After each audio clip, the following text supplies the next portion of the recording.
Dr. Biodun Adedipe, who is an economist, joins us this morning. Well, thank you for coming out this morning. It's my pleasure. Well, we're actually focusing on the World Economic Forum for Africa. This year, we'll have regional and global leaders converge in Africa, in Abuja, as a matter of fact, to discuss the theme, actually, forging inclusive growth, creating jobs.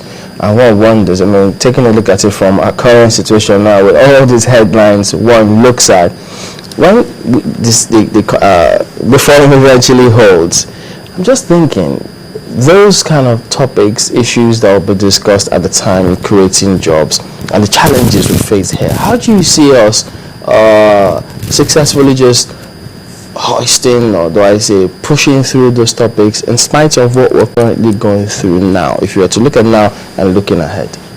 Yeah, that's a good thing to observe, but I will put it in this context.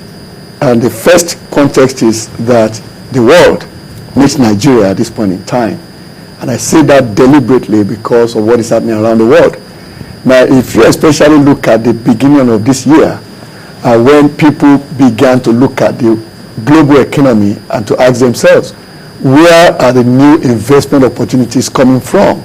And also looking at the history of the last 15 years, thereabout, when the idea of the BRICS came on the scene.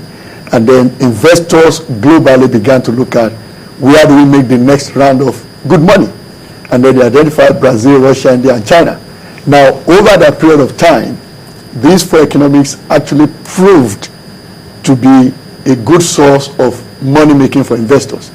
Then came a time, the global financial crisis, and everything dampened. And now the next question is, where will the next growth opportunities come from for investors? And then the idea of the mint now came up from the same man. Of course, the mint had actually existed as a coinage, okay? But O'Reilly now said, hey, wait a minute. I see here some countries that we should give a new designation. We've been talking about emerging markets.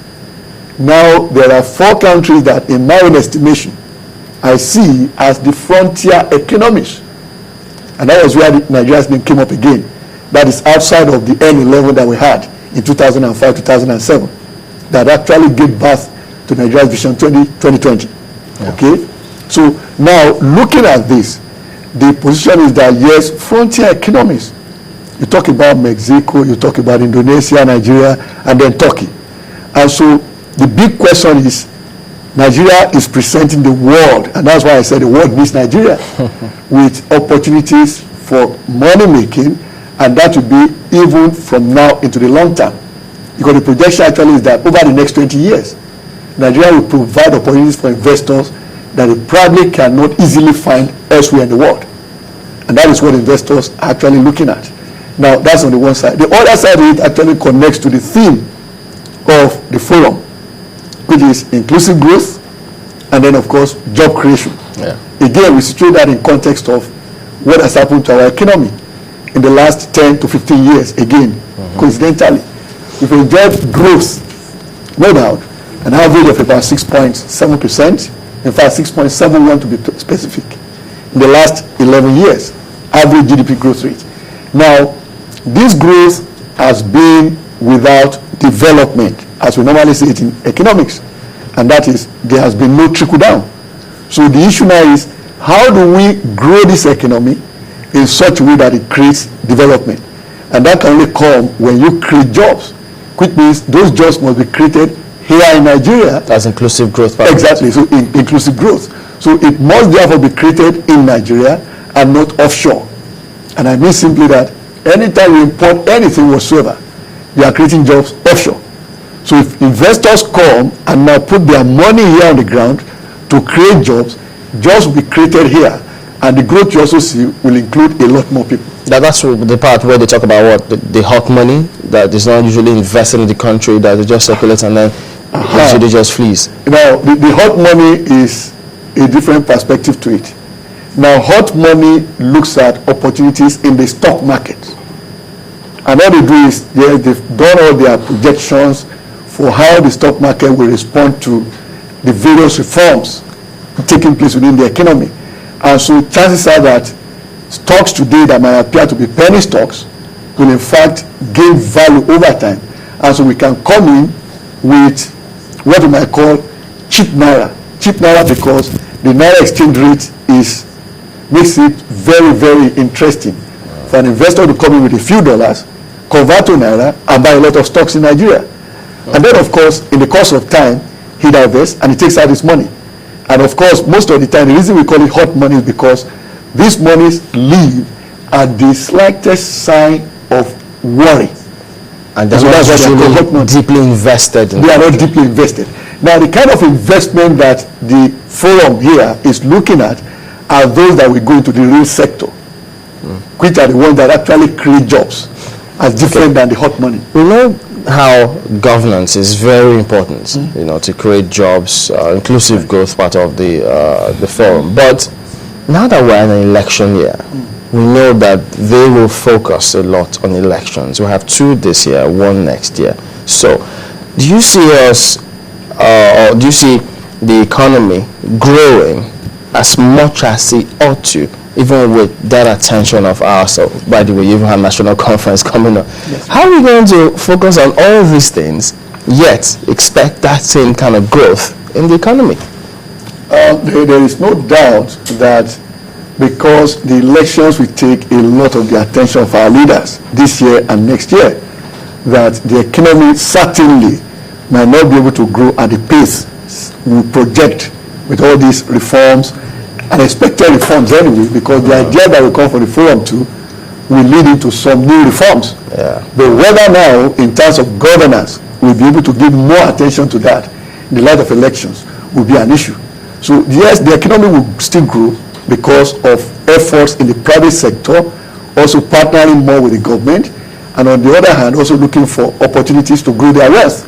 So now, yes, the economy will grow, but certainly it might not be able to grow as fast as we desire, especially if there's governance that works along with the kind of reforms we desire. One of the things that struck me when you began to talk about, first of all, about the BRICS, and then you talked about economic recession, and now investors are looking for the next frontier of investment.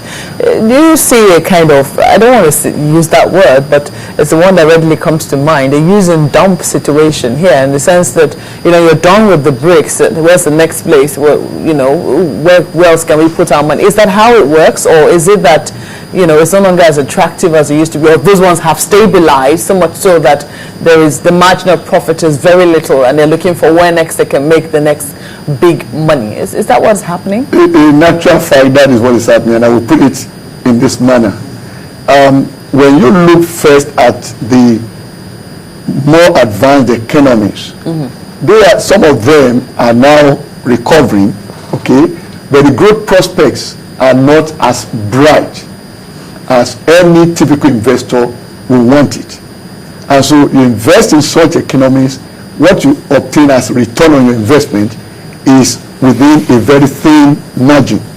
So naturally, investors will look around the globe and say, we are next. That was what brought up the BRICS, as we said earlier on.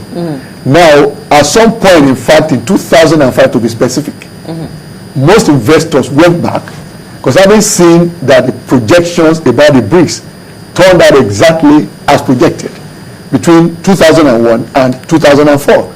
So the question was posed to the team at Goldman Sachs, where is the next investment and growth opportunity coming from? And that was when, of course, they reviewed the macroeconomic forecast, and they came up with 11 countries that included Nigeria, which was when we started talking about the next 11. In fact, that coinage was because of this issue you raised. That is the next frontier from where investors can make good money and create wealth. So are you saying that the BRICS, their lifespan of being just the BRICS lasted just 4 years? No, not really. They are still there, okay? But the issue is that for investors, they are no longer as attractive as they were. Believe you me, if you look at an economy within 4 years that did over 400% growth rate in the stock market, another among the banks that did over 600, in fact 643% growth in 4 years. Any investor will want to be there, okay? And having made such money, the natural question to ask is, hey, you made a forecast. That forecast turned out right. I made good money. So look into your crystal ball again and let me have an idea where the next growth will come from. Now, if you look at the meat we are talking about now, the frontier economies, that is Mexico, Indonesia, Nigeria, and Turkey. The basic thing working for them is that their economies are not big, and therefore they have enough room for growth, and fast one at that. Secondly, population-wise, then even the structure of that population. Okay, so the consideration is that if you look at Nigeria now, and also against the fact that Nigeria also is creating more millionaires than we had ever done. That's also a recent phenomenon.